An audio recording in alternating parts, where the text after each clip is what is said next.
over in China. That is such a sad commentary, right? We had QE1, QE2, OpTwist, now we want QE3. Is that the only thing saving this market? Tell you what, let's put the question to a man who's got a lot to say. Today's closer, he's president and CEO and founder of the Comeback America Initiative. He served as the Comptroller General of the United States for 10 years under Presidents Clinton and Bush. In other words, he was the #1 accountant, among other things, in this country. He is now embarking on a 16-state tour of the U.S. to show Americans just how bad the situation when it comes to U.S. debt. It's rising. Get this. You ready for this?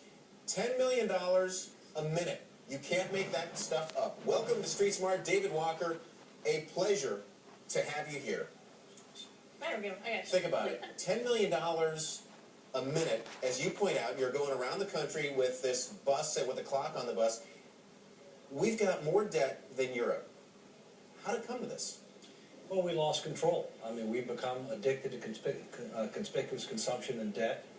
Government has grown too big, promised too much, waited too long to restructure, but it's not too late.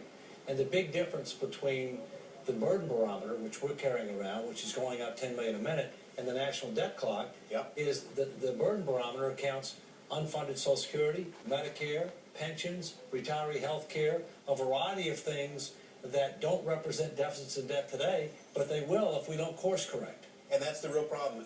When did this become a passion for you? It became a passion for me when I was Comptroller General of the United States. When I came into office in 1998, we had a surplus. We had 4 years of surpluses. And when I saw that things were starting to spin out of control, especially in 2003, then that became the passion, because things have been out of touch and out of control since 2000. And by the way, we're showing your clock right now. There it is, $10 million a minute. What happened in 2003 that caused that structural change? 3 things. First, a second round of tax cuts. We could afford the first, we couldn't afford the second. We had already returned to deficits. Secondly, we invaded a sovereign nation without declaring war, Iraq, and without paying for it.